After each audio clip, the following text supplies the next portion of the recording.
Paz do Senhor Jesus, meu querido irmão, minha querida irmã, que está neste momento conosco para estudarmos mais uma lição, a sexta lição do primeiro trimestre do ano de 2026, o Filho como o Verbo de Deus. Quero orar por você, para que o Senhor derrame sobre nós a sua bênção. Pai do céu, em nome de Jesus Cristo, estamos aqui, Senhor, para ouvirmos a Tua palavra, para transmitirmos a Tua palavra, para sermos edificados pela poderosa palavra de Deus. Pai, fica conosco, fica com meu irmão, com minha irmã, com aquele que está, meu Deus, quem sabe pela primeira vez, conectado neste canal.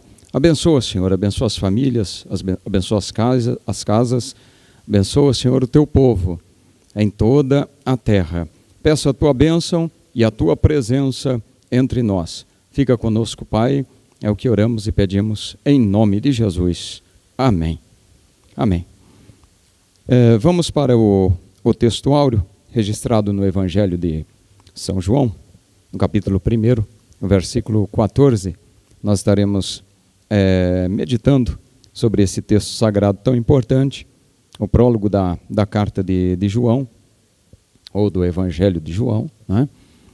Logo nos seus primeiros versículos do primeiro capítulo, que trata sobre o Verbo, o Logos de Deus.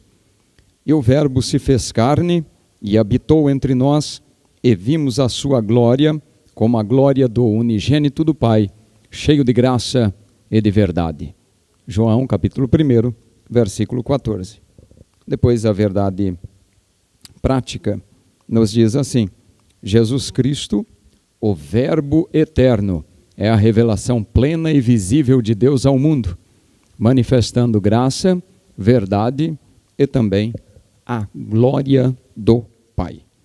Muito bem, a leitura bíblica em classe, registrada então no Evangelho de João, capítulo 1, do verso 1 até o 5, e depois o verso 14, que repete o texto áureo que acabamos de ler. Vamos lá. No princípio era o Verbo, e o Verbo estava com Deus, e o Verbo era Deus. Ele estava no princípio com Deus. Todas as coisas foram feitas por ele, e sem ele nada do que foi feito se fez. Verso 4, nele estava a vida, e a vida era a luz dos homens. O verso 5, e a luz resplandece nas trevas, e as trevas não a compreenderam. Agora o verso 14, e o Verbo se fez carne e habitou entre nós, e vimos a sua glória como a glória do unigênito do Pai, cheio de graça e de verdade. Muito bem. Seguindo a leitura diária, o comentarista destaca para nós alguns versículos de bastante importância, ou de suma importância. Ele cita para repetirmos os versos 1, 2 e 3, né? Princípio, ele estava com Deus, ele era Deus. Repete novamente, ele estava no princípio com Deus, e tudo foi feito por ele, né? Ele é a razão da existência de todas as coisas. E aí nós vemos também o verso 14, repetido aqui.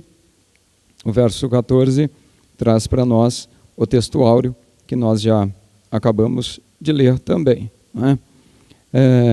Peço aos irmãos que quem tiver a Bíblia, que tiver acesso à Bíblia, leia novamente esses versículos, que é de bastante importância para a nossa meditação, para a sua maior reflexão, né? Tem também, vamos ler também o que está registrado lá no livro do Êxodo, no capítulo 25, esse capítulo fala a respeito do tabernáculo, quando Deus dá a ordem para Moisés, para o povo de Israel, fazer um tabernáculo onde ele habitaria, onde estaria a sua glória. Então lá em Êxodo 25, o 8 e o 9 diz assim: farão para mim um santuário, para que eu possa habitar no meio deles, segundo tudo o que eu mostrar a você como modelo do tabernáculo e como modelo de todos os seus móveis, assim mesmo vocês o farão. Ah, que maravilha. Então a presença de Deus ali marcando a caminhada daquele povo, Deus tendo o prazer de estar no meio do povo, Deus vendo a necessidade do ser humano, a carência, a limitação do ser humano, e realmente querendo habitar no meio do povo, desde a antiguidade, desde esse pacto feito ali com Moisés. Depois nós vemos a outra indicação, é o versículo 17, que não está na leitura bíblica em classe, mas está aqui na leitura diária. A graça e a verdade vêm por Jesus Cristo, porque a lei foi dada por meio de Moisés, a graça e a verdade vieram por meio de Jesus Cristo. E ainda o versículo 18, que fala do unigênito, ninguém jamais viu Deus. O Deus unigênito, que está junto do Pai, é quem o revelou. Ou seja, nós vemos que Jesus aqui vem para, de fato, revelar a presença, a glória, a majestade de Deus. E vemos, Paulo escrevendo aos Colossenses, ele deixa bem claro que Jesus é a imagem desse Deus invisível, desse Deus que podia ser sentido, mas não podia ser visto. Aí Paulo escreve assim, capítulo 1 de Colossenses, versículo 15. Eu vou ler do 15 até o 20. São 5 versículos ou 6 versículos aqui. Ele é a imagem do Deus invisível, o primogênito de toda a criação, pois nele foram criadas todas as coisas no céu e sobre a terra, as visíveis e as invisíveis, sejam tronos, sejam soberanias, principados, potestades, tudo foi criado por meio dele e para ele. Ele é antes de todas as coisas, nele tudo subsiste.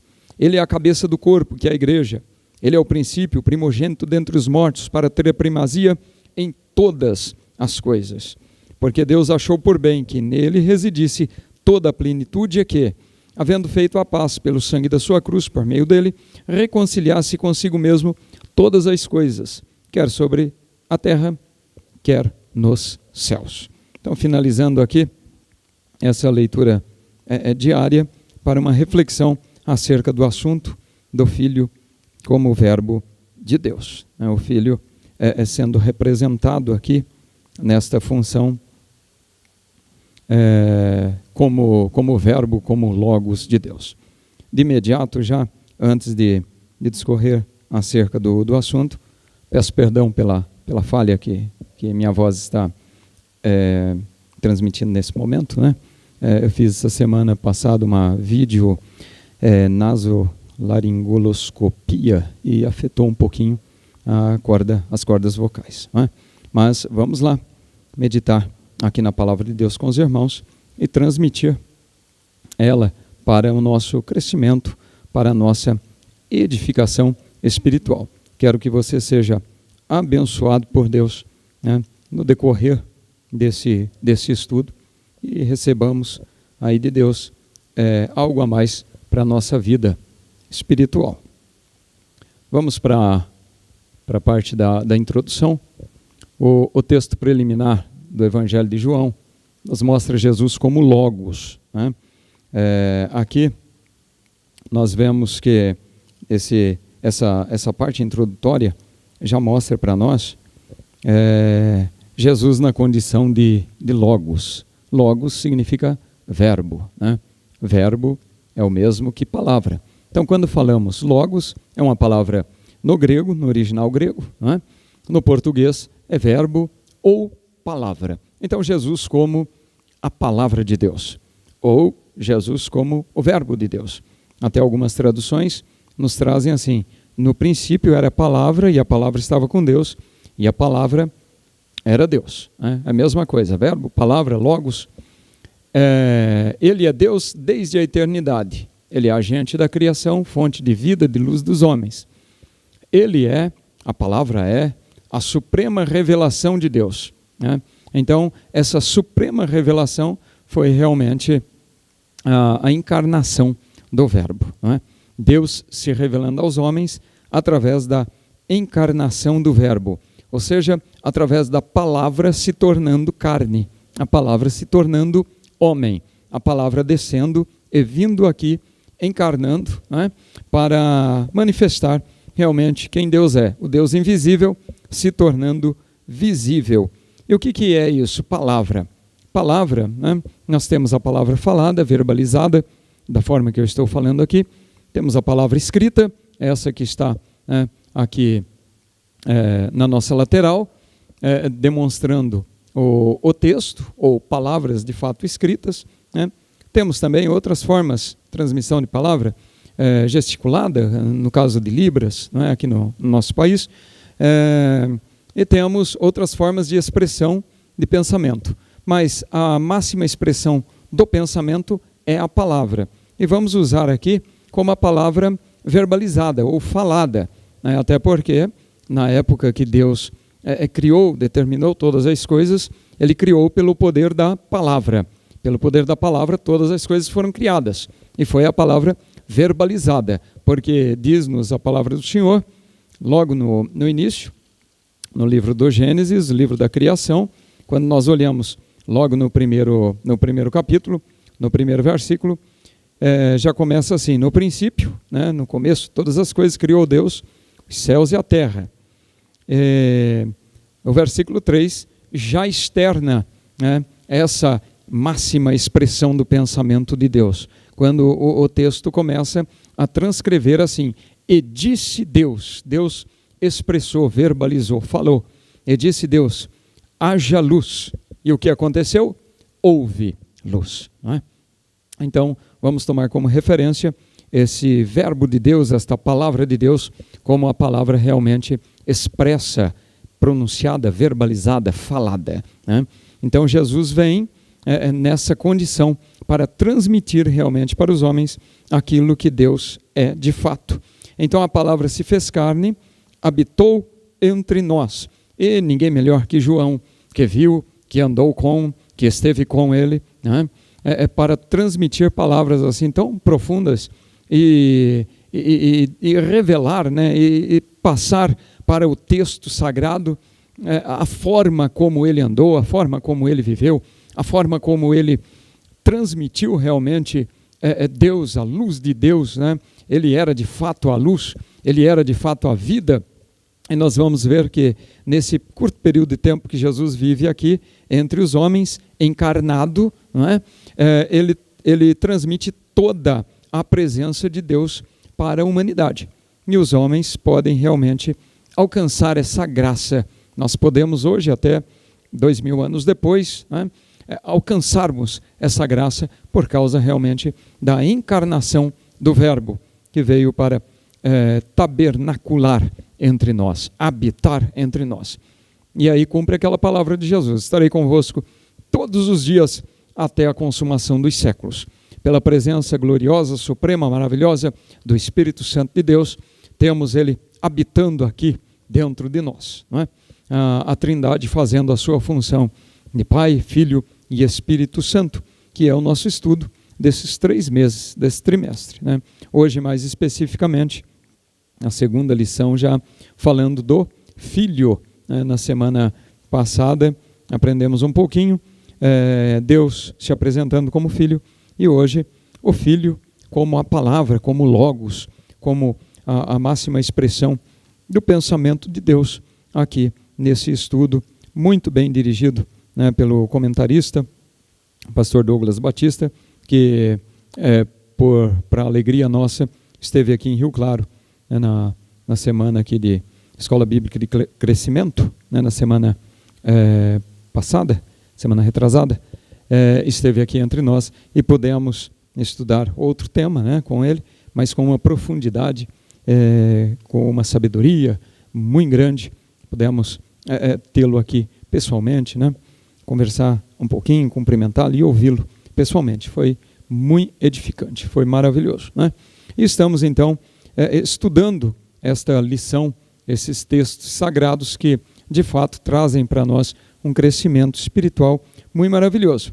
Jesus como verbo, ele plenamente divino, criador, revelador do Pai. Então nós estaremos estudando esses 3 tópicos hoje aqui, né? A palavra como Deus, depois a palavra como Criador de todas as coisas, e a palavra como revelador do Deus Pai, né? Iniciando, então, a palavra-chave, não é? A palavra-chave é logos, ou verbo, tá bem claro para nós. Lá no tópico 1, vamos lá, o verbo como Deus eterno. Vamos ver então que essa revelação de Deus aqui para nós, né, marca o clímax da encarnação do Filho de Deus, do verbo. O invisível neste momento se torna visível, o eterno entra no tempo, né, desce aqui, e o insondável, aquele que não era sondado, né, aquilo que não poderia ser visto nem com um microscópio, né, foi manifestado através da pessoa do Filho, através da pessoa de Jesus Cristo. Então, vamos ver que Deus como o verbo como Deus eterno, ou seja, aquele que sempre existiu.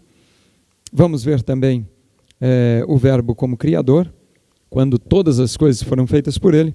E vamos ver o verbo como revelador, que veio de fato para mostrar quem o Pai é, ou quem é o Pai, né? Nós vemos ainda que aqui nesses primeiros 18 versículos do primeiro capítulo de João, traz para nós a importância do verbo pré-existente. Você tendo condições, leia os 18 versículos desse primeiro capítulo. Eu li de forma alternada, né? Mas do versículo 1, no princípio era o verbo estava com Deus, e o verbo era Deus, até o versículo 18, que finaliza assim: Deus nunca foi visto por alguém. O Filho unigênito que está no seio do Pai, este o revelou, ou o fez conhecer, né? Leia esses 18 versículos, porque, segundo uma linha teológica, esse prólogo é chamado de hino logos, né? Era até um louvor na igreja primitiva, entre os irmãos, eles cantavam esses versos, né? João apresenta o Logos como o próprio Deus eterno, diferente da tradição grega e também gnóstica, né? Quando nós olhamos para essa parte histórica, nós vemos que os gregos, né, eles procuravam o conhecimento, eles procuravam conhecer um pouco mais, além do que estava ali diante dos olhos, procuravam conhecer o princípio de todas as coisas, né, através de um princípio impessoal, né. Eles, principalmente os gregos pré-socráticos, né, ali entre séculos 6 e 7, 700 a.C., 600 a.C., eles começaram a abandonar aquelas explicações ou tradições mitológicas que eles tinham baseados em deuses antropomórficos, né? Palavra um pouquinho diferente, né? E passaram a buscar um princípio impessoal para explicar a existência de todas as coisas. Procuravam daí, nesse período já de 600 a 700 a.C., eles procuravam, através do conhecimento, né, do conhecimento racional e natural, buscar a explicação ou a origem do universo, né?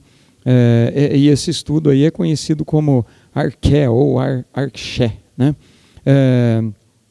Eles pensavam, inclusive, os pré-socráticos, eles procuravam elementos primordiais para explicar a existência, a matéria-prima ou a lei fundamental que originava, né, que origina todas as coisas, né? Eles até diziam que esse princípio aí não era um Deus com vontade própria, mas era uma força impessoal, né?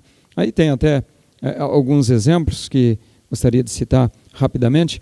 Tales de Mileto, por exemplo, ele procurava explicar de forma impessoal a criação de todas as coisas baseado na água, né? Depois Heráclito vem e tenta explicar a origem de todas as coisas pelo fogo, e assim sucessivamente, né? Os gnósticos também, que tinham uma forte influência nesse período que Jesus nasceu, nesse período que João escreve, né? Podemos entender, porque o comentarista cita aqui dessa questão da ideologia grega, porque a Grécia era muito forte nesse período, né? Muito embora já tinha sido vencido por Roma, mas a Grécia procurava dominar o mundo através da sabedoria, né? Por isso, até hoje estudamos filósofos dessa época antiga, né? Em especial os filósofos Sócrates, os pré-socráticos que foram antes dele, né? E outros tantos que vieram ao longo aí da história, depois foram de certa forma absolvidos na Idade Média por filósofos teólogos, né? da Igreja Católica. Mas nesse período que Jesus nasce, a filosofia ainda está muito forte, né? E também uma outra linha de pensamento são os gnósticos, que tentam, inclusive, nesse momento inicial, a igreja primitiva, tentam influenciar, né, a mensagem do evangelho que está começando ali na igreja primitiva. Os gnósticos já têm uma interpretação um pouquinho diferente. Eles diziam que o ser humano possuía uma centelha divina dentro deles, né? Aí o comentarista até comenta, até descreve aqui para nós, os gnósticos falavam num ser intermediário, enquanto os gregos falavam num princípio impessoal, né? Aí vem João e explica de uma forma muito gloriosa, que estaremos discorrendo com muito mais profundidade aqui, que apresenta de fato que o princípio de todas as coisas é o verbo de Deus, é Jesus, né? E assim nós cremos. Dando um destaque rapidamente aqui, essa centelha que era mencionada pelos gnósticos, né, essa centelha divina de luz, né, tinha sido aprisionada, segundo eles diziam, por um Deus, era chamado de demiurgo, um criador inferior e ignorante, né, e eles buscavam aí realmente retornar a base para esse Deus verdadeiro, mas eles procuravam então através dessa expressão que eles usavam, dessa centelha divina ou desta fagulha de luz dentro deles mesmos, buscavam o conhecimento dentro deles mesmos para chegar a essa cosmovisão, não é?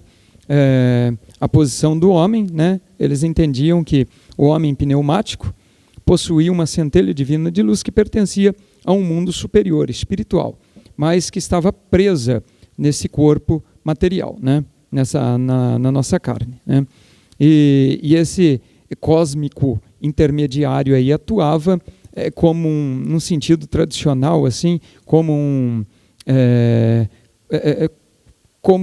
algo que queria, ou como a gnose, na verdade, algo que queria trazer ou precisava trazer o conhecimento para o homem, né? E daí o homem, obtendo conhecimento por si próprio, né, por estudo e tal, ele conseguia se libertar, ou conseguia libertar essa luz, essa centelha divina que tinha dentro dele, né, e aí ele retornaria à origem dele. Ele saía dessa prisão da ignorância, né? Mas eles nunca conseguiram chegar, né, a esse ponto por si só, porque nós mesmos, por nós mesmos, não temos mérito nenhum. Nós não somos autossuficientes.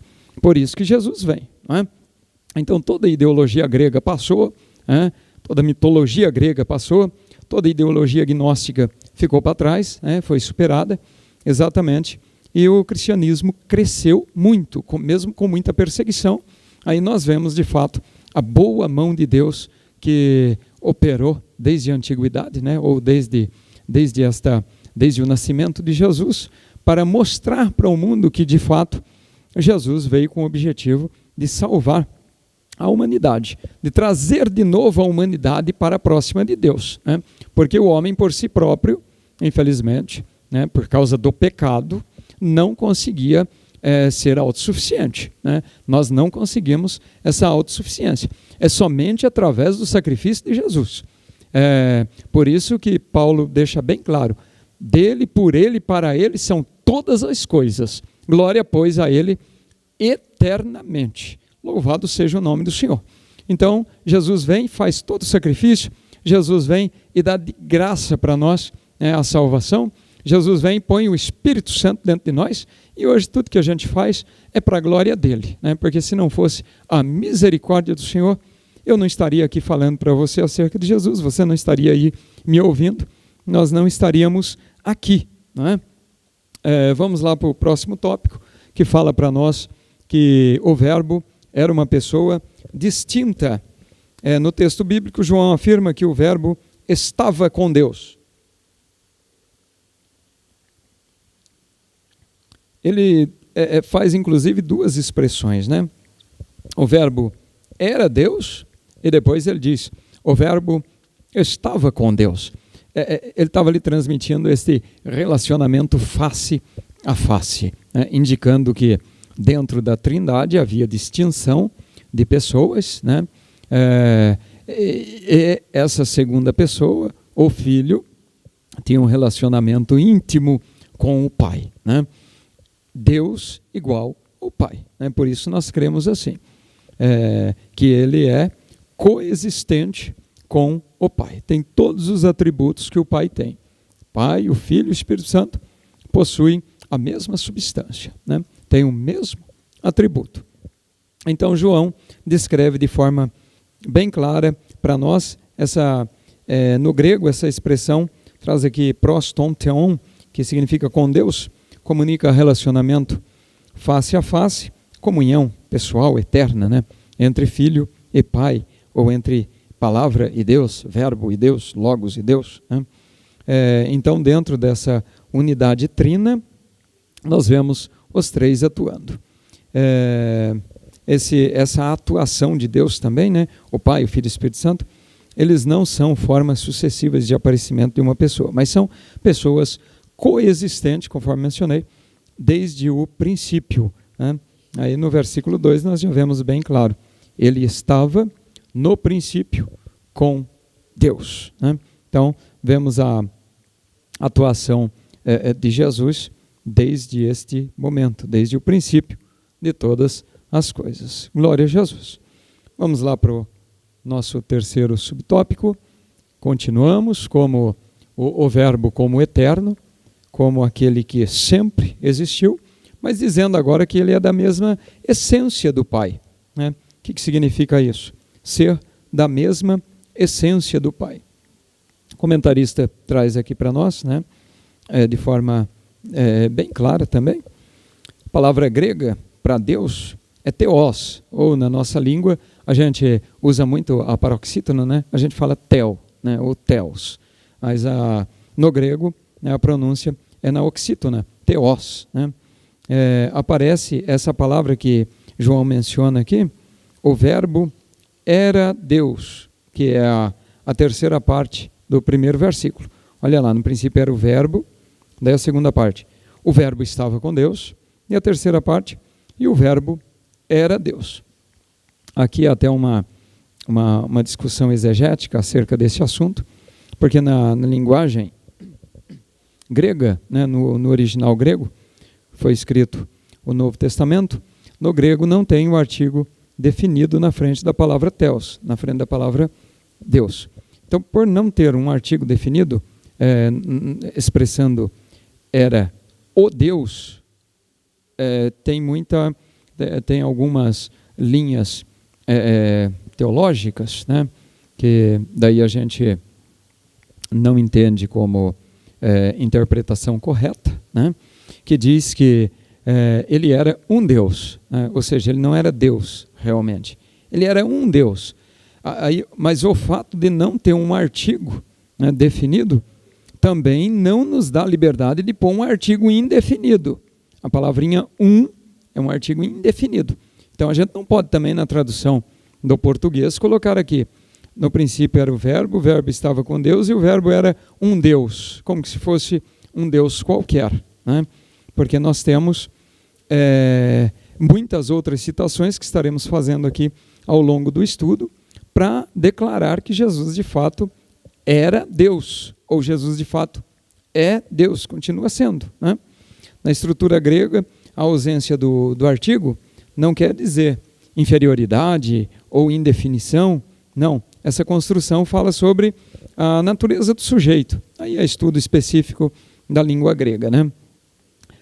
O fato, então, de estar omitido, o artigo o, não significa que a gente pode colocar nesse local. Né? Aqui, sem estar a definição do né, do artigo definido mesmo, na língua grega, nós podemos dizer que é um indicativo da natureza do verbo. A ausência, então, do artigo em Theos não significa que o Logos fosse um Deus qualquer, mas o Logos possuía a mesma substância de Deus, porque a palavra que vem no início, na sequência, né, é uma palavra grega aqui, não sei se vou pronunciá-la de forma correta, homoousios, né? Isto é, ele é substância do Pai, isto é, Deus na sua totalidade, conforme está lá em Colossenses, capítulo 1, verso 15. Em vista disso, João apresenta o Logos, né, apresenta o Verbo, como sendo eterno, né? Ou seja, ele é igual ao Pai, ele tem a mesma divindade do Pai, ele é eterno, sempre existiu, ele coexiste com o Pai. Né? Por isso ele começa o versículo já dizendo, no princípio era Verbo, né? Era a palavra. Ele também é distinto do Pai, quando ele diz na segunda parte do versículo, estava com Deus, ou seja, era distinto do Pai, era o Filho. Né? Nessa distinção aqui do Pai, nós vemos que, apesar de serem distintos em pessoa, eram iguais em divindade. Né? E João apresenta também como consubstancial com o Pai, que daí é a última parte. E o Verbo era Deus, consubstancial, ou seja, tem a mesma essência, coexiste com o Pai, a mesma unidade essencial. Então, nesse pequeno versículo, né, nós vemos essas 3 etapas. Era Verbo, estava com Deus e era Deus. Ou seja, é eterno, é distinto e é consubstancial. Então, nós vemos de forma que clara que João já inicia, né, o primeiro versículo do primeiro capítulo de seu evangelho, deixando bem claro acerca do poder que havia realmente em Jesus. Jesus realmente como Deus, né? Jesus realmente como o Todo-Poderoso, aquele que sempre foi, aquele que existiu desde o princípio de todas as coisas. Né? Continuando, então, vamos para o próximo item, o segundo item. Agora nós já vamos entrar no verbo como criador. Ou seja, tudo foi feito por ele, para ele, através dele. O primeiro subitem vai falar para nós sobre o agente da criação. Como agente da criação, nós podemos já ler o versículo 3, do capítulo 1. Todas as coisas foram feitas por ele, e sem ele, nada do que foi feito se fez. O versículo está dividido aqui em duas cláusulas. Né?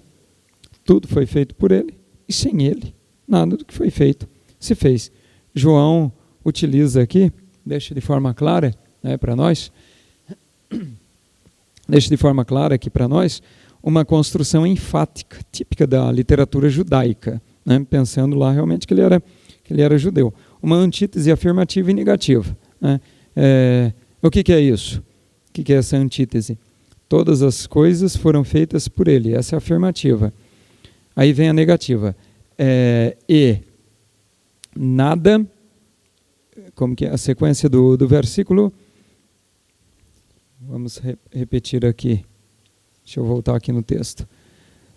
Sem ele, nada do que foi feito se fez. Então, daí aqui é a parte da antítese, a parte negativa. Né? Se não fosse ele, a parte afirmativa, nada aconteceria. Né? Por isso que é uma divisão aqui em duas cláusulas. Né? O comentarista deixa isso também aqui, ele cita para nós essas regrinhas da língua portuguesa, porque quando a gente pensa na questão da língua portuguesa com a língua judaica, até com a língua grega, né, há uma diferença grande, né, até porque os orientais eles usam os dois lados do cérebro para pensar, diferente de nós aqui, ocidentais que pensamos sempre com um lado só, né? Há até uma referência, né?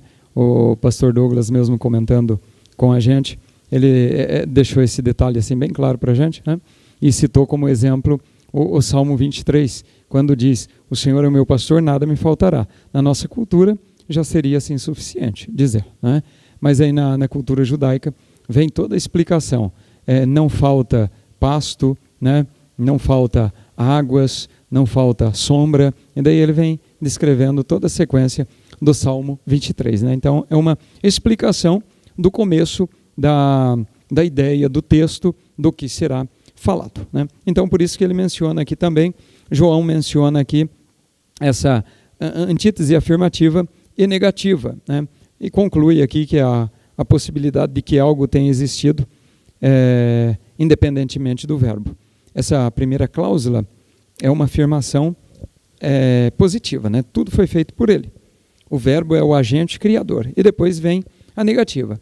Sem ele, nada do que foi feito se fez, né? Aí vem a parte negativa. Sem ele, se não fosse ele, né? Aí é a parte aqui negativa do texto. Isso reforça exclusividade, totalidade da ação criadora do verbo. O texto ratifica a divindade do verbo e sua pré-existência absoluta. Tudo por causa dele. Todas as coisas feitas por ele, né? Até a referência em Hebreus, no capítulo 11, nós podemos ver aí o versículo 3, o escritor aos Hebreus, escrevendo: pela fé, através da fé, nós entendemos que os mundos foram criados pela palavra de Deus, né? Pelo Logos, pelo Verbo, né? De maneira que aquilo que se vê não foi feito do que é aparente. Aquilo que nós vemos foi feito do invisível, né? Ele está deixando de forma bem explicativa isso aqui no versículo 3 do capítulo 11 de Hebreus, né? O que nós vemos diante dos nossos olhos foi feito de matéria invisível, né? Aí hoje, com o auxílio do microscópio, a ciência consegue demonstrar muito do que não vemos a nossos olhos nus, né? Mas foi feito daquilo que não foi feito daquilo que é aparente, foi feito daquilo que não se vê, né? Continuando então, o segundo subtópico vai falar para nós que o verbo criador, né? Tudo foi feito por ele, ele também é a fonte da vida. O subitem 2, ele é a fonte da vida. O apóstolo João enfatiza que nele estava a vida. Foi o versículo 4 também do texto que nós lemos. Nele estava a vida, e a vida era a luz dos homens, né? Aqui nós entendemos a doutrina da aceidade divina, ou seja, Deus é autoexistente, né? Essa doutrina da aceidade divina é uma das doutrinas centrais da nossa teologia cristã, né?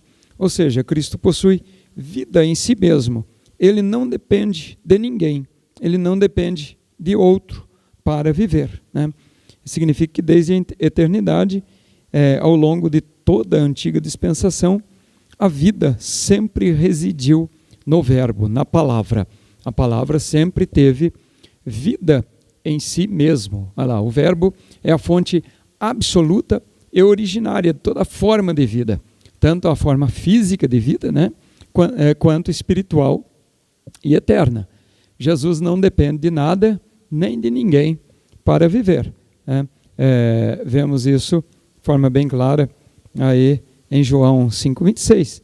Como o Pai tem a vida em si mesmo, assim deu também ao Filho ter a vida em si mesmo. Então Jesus já expõe, né, de forma bem objetiva: eu não dependo de ninguém, de nada para viver, porque o Pai deu a vida. Ou seja, ele tem a vida nele mesmo, né?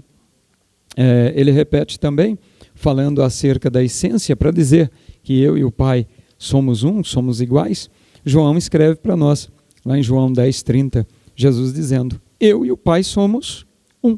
um somente, né? Não somos três deuses, somos um Deus, coexistentes, né?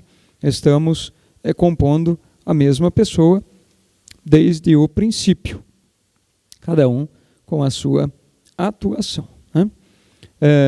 E João tem aqui no seu evangelho a repetição de que ele é a fonte da vida por 36 vezes. Então João fala que Jesus é fonte de vida 36 vezes no seu evangelho, né? Além de ser fonte de vida, Jesus é também luz dos homens. Olha que maravilha. Quando o texto sagrado fala que a vida era a luz dos homens, no versículo 4, na parte B, e no versículo 5, era a luz dos homens. E ainda diz que a luz resplandece nas trevas, e as trevas não compreenderam essa luz gloriosa, né? João está, de certa forma, aqui transmitindo essa metáfora, né? Para simbolizar o caráter de Deus, para mostrar realmente o caráter de Deus. Nele não tem treva nenhuma. Ele é luz e ponto final, né? Conforme está lá em João 8,12. Jesus falando, ele disse assim: eu sou a luz do mundo. E deixou bem claro que quem me segue não andará em trevas, mas terá a luz da vida. Que maravilha! Então, se seguirmos a Jesus, não andaremos em trevas, mas teremos a luz da vida, porque ele é a própria luz, né? Não é que ele tem luz, ele é a própria luz. Nós refletimos a luz dele, como uma lâmpada somos nós, né? Refletimos a luz, mas ele tem a luz, né? Glória a Jesus. Então, através dessa metáfora, João deixa bem claro aí para nós a simbologia do caráter de Deus, né? Deus não tem treva, em Deus não há treva nenhuma. Jesus é apresentado aí como a luz verdadeira, ele é a própria luz, né? Nesse verso que nós acabamos de ler aqui, eu sou a luz do mundo. Sendo assim, ele dissipa as trevas, ilumina os perdidos e revela o pecado, né? Aí ele é rejeitado exatamente por causa disso, porque onde há luz, não dá para ser encoberto nada, né? A luz faz transparecer todas as coisas. E aí quem está ou prefere viver debaixo do pecado, de fato, tem dificuldade em vir para a luz, porque prefere as trevas para continuar fazendo coisas ocultas. Mas Paulo, escrevendo aos Romanos, no capítulo 13, verso 12, o 12, o 13 e o 14, deixa bem claro que as trevas não podem resistir à luz que há em Jesus, a luz de Jesus. A noite é passada, o dia é chegado, rejeitemos as obras das trevas, vistamo-nos das armas da luz. Olha lá, vistamo-nos, vamos estar vestidos. Andemos honestamente como de dia, não em glutonaria, nem bebedeira, nem desonestidade, nem dissoluções, nem contendas, nem em inveja, mas revesti-vos do Senhor Jesus.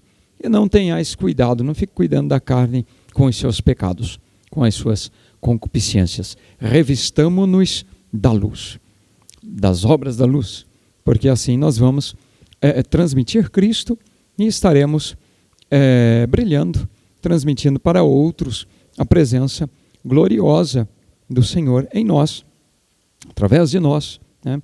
Aí João repete que Jesus é a luz dos homens, Jesus é a luz do mundo, Jesus é luz, por 23 vezes no seu evangelho, para demonstrar de fato como é importante termos essa luz gloriosa.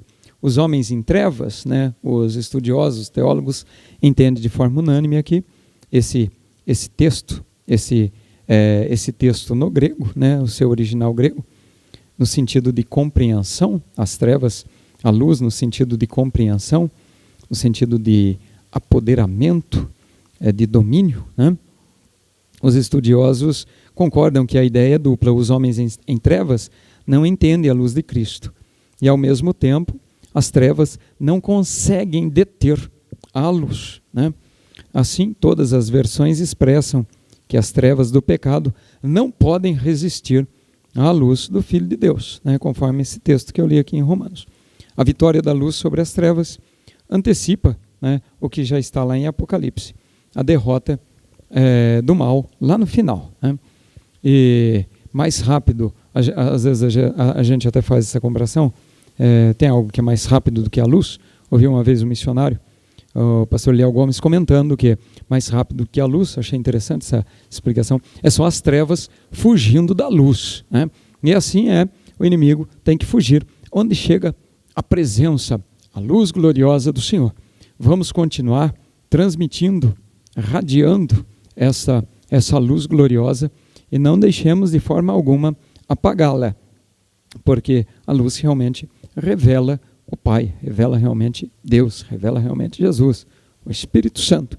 E nós temos essa missão gloriosa aqui no mundo, enquanto estamos aqui, não é? O último tópico vai falar para nós o verbo agora como revelação, como aquele que veio para revelar quem de fato é o Pai. O Pai não podia ser visto por ninguém, né? Mas Jesus vem de fato para revelar o Pai. E nessa missão de revelar o Pai, ele vem em carne, né? Então, estudamos aqui, falaremos aqui sobre a encarnação do Verbo. Olha lá, o Verbo se tornou homem, ser humano, sem deixar de ser Deus. Deus tabernaculou com o ser humano, né? Então, aqui vemos uma revelação, uma união hipostática, né, dessas duas naturezas do Filho. Por isso que falamos que Jesus era 100% homem e 100% Deus, né? Revelação da união hipostática das duas naturezas do Filho, divina e humana ao mesmo tempo. Isso ficou bem estabelecido já no ano 451, no concílio de Calcedônia, né? Ficou bem entendido assim, ficou documentado desta forma acerca dessa união hipostática, né? Cristo, como a humanidade de Cristo não desapareceu, nem a sua divindade foi diminuída por ele ter sido encarnado, né? Ele continuou sendo Deus, né? Mas a Bíblia diz que ele se esvaziou da sua glória para ser encarnado. Então, ele poderia, conforme ele disse para os discípulos, quando Pedro fica indignado com a situação que está acontecendo ali com Jesus, né? Jesus fala: Pedro, eu poderia mandar uma legião de anjos agora aqui destruir todos eles. Ele tinha autoridade para isso, ele era Deus para fazer isso, né? Mas ele não fazia. Ele deixou ali a natureza humana dele, né, a agir, né, e não agir com a natureza divina. Mas ele não deixou de ser Deus. Glória a Jesus. A humanidade, então, não desapareceu.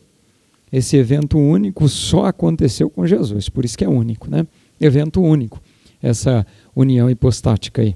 Só aconteceu com Jesus no período dele aqui na Terra, como Verbo encarnado. Então a humanidade não desapareceu e nem a sua divindade foi diminuída, né? Ele se manteve nas duas condições.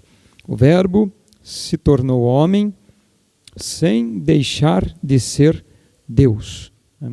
Nós temos esta explicação lá no livro, na carta aos Filipenses, capítulo 2, os versículos 6 a 8, foi o que eu comentei, né? Sendo em forma de Deus, haja em vós, a partir dos 5, haja em vós o mesmo sentimento que houve em Cristo Jesus.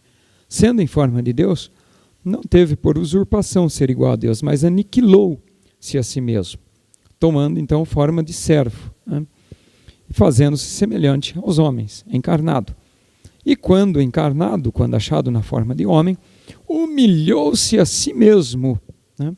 Sendo obediente até a morte. E que tipo de morte? A pior morte que tinha na época, morte de cruz. Então Paulo escreve à igreja de Filipos, capítulo 2, versículos 5 a 8, e deixa bem claro essa questão aqui que eu comentei da união hipostática de Cristo, tendo as duas naturezas, né?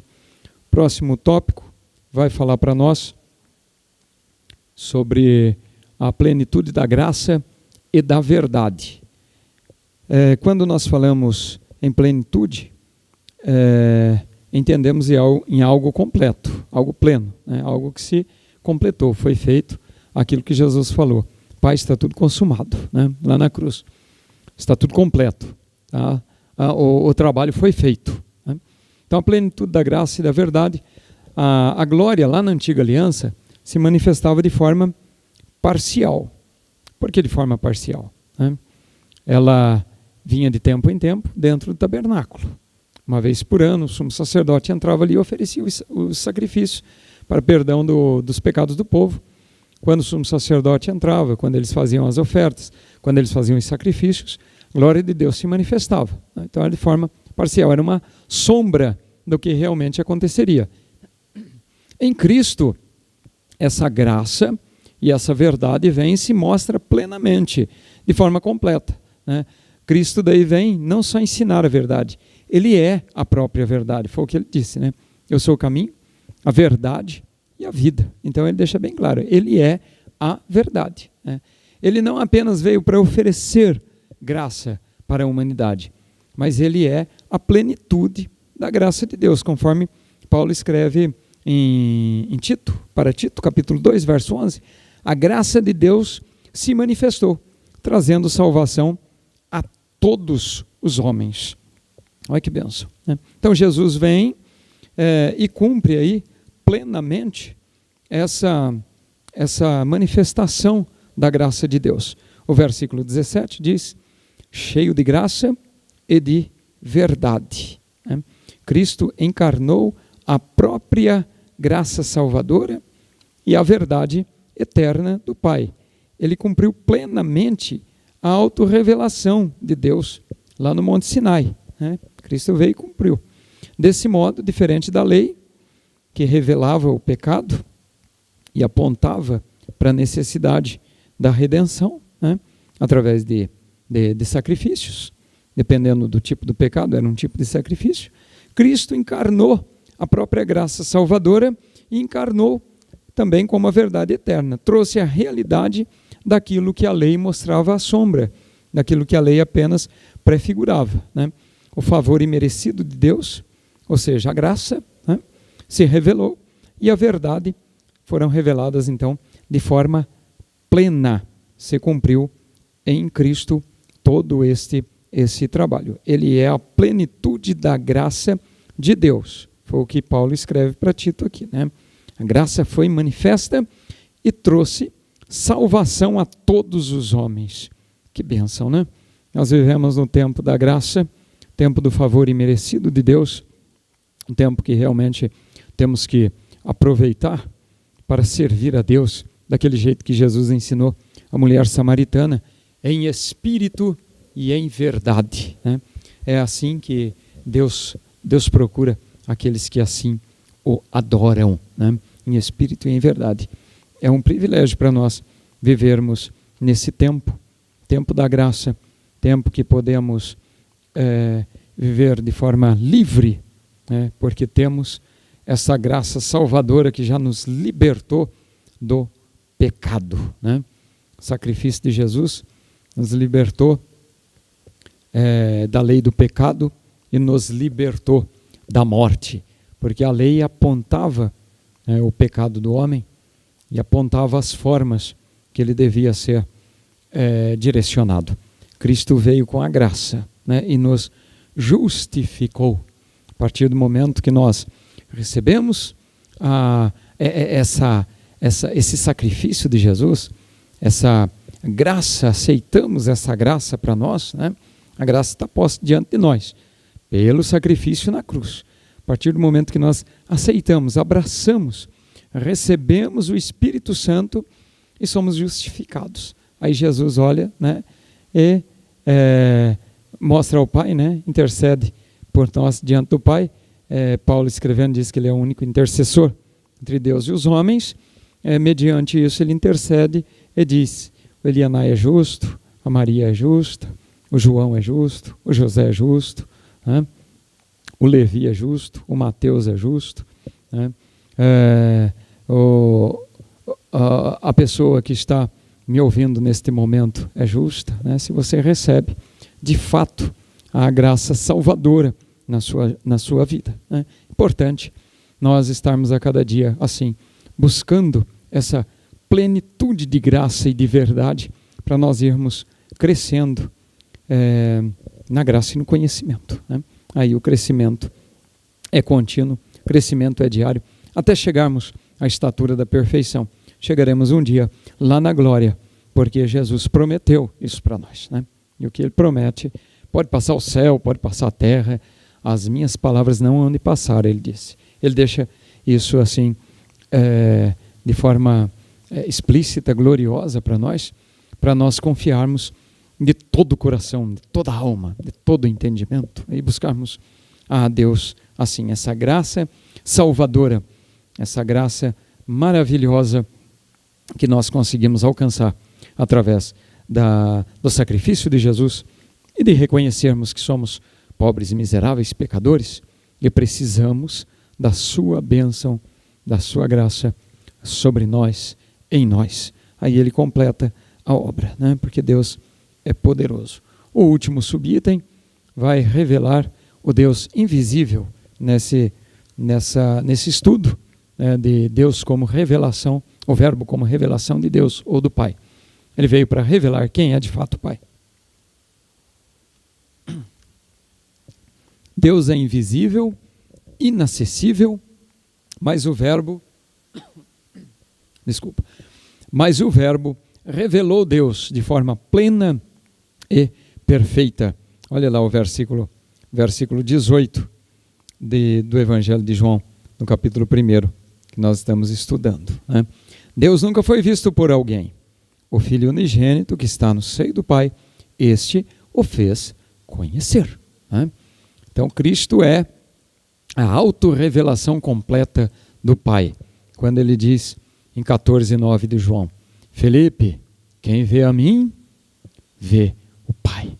Ele estava falando ali da essência do Pai, né? Ele estava falando ali que ele estava transmitindo Deus na totalidade, o Pai na totalidade. Ele estava transmitindo aquilo que era invisível, aquele, né, que Moisés queria ver. Moisés almejou, Moisés pediu para vê-lo, né? E aí Deus fala para Moisés: fica aí atrás da fenda, porque eu vou passar, né, e você vai ver assim pela costa, né? Porque se ver Deus de fato, eu morreria, né? E Moisés, né, tem o rosto ali depois brilhando. Esse Deus invisível, que nunca foi visto por ninguém ou por alguém, né? Este foi feito conhecer por Jesus. Paulo enfatiza que Deus é invisível, inacessível.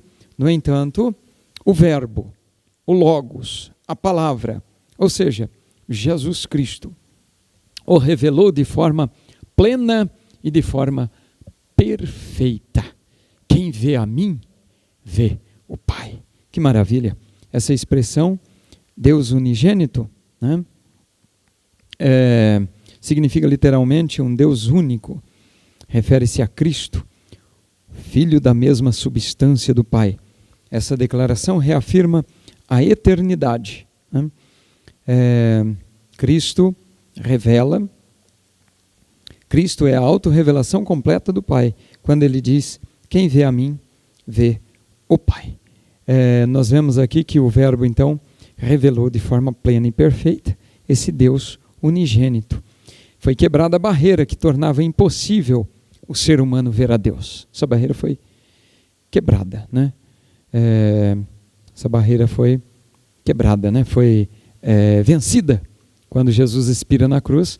Como um sinal, o véu do templo se rasgou de alto a baixo e nós passamos daí a ter acesso, e Deus se torna conhecido. Glória a Jesus.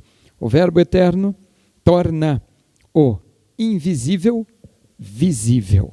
Aquilo que não podia ser visto, agora pode ser visto. O Verbo eterno torna aquilo que vai além do limite do conhecimento, aquilo que é transcendente, ele torna inseparável, imanente, né?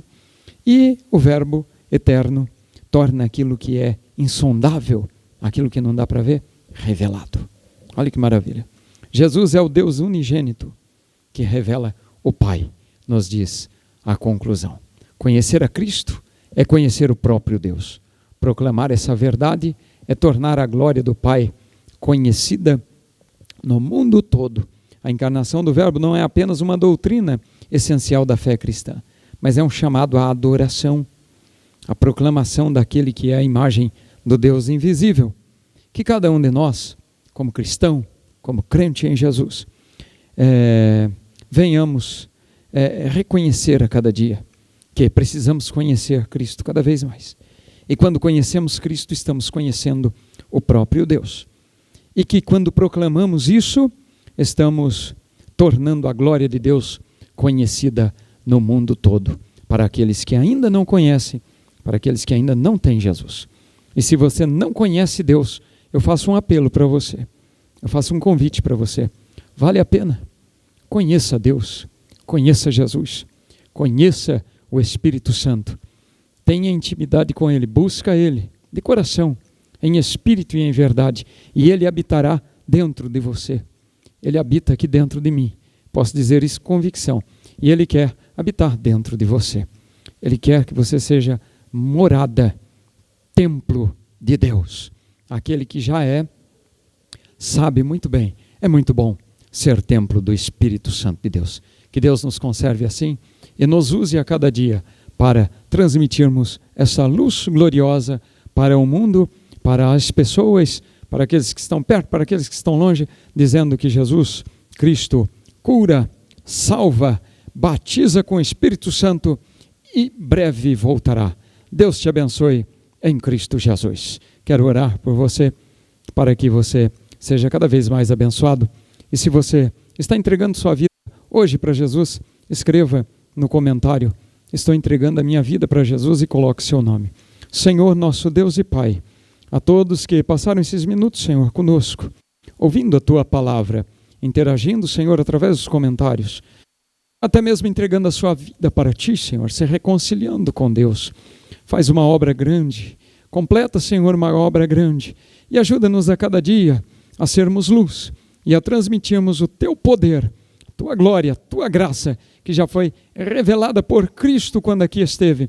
Possamos continuar neste ministério, nesta obra, transmitindo como pequenos cristos, transmitindo a glória de Deus, a luz de Deus, a palavra de Deus, o Logos de Deus, para todas as gerações.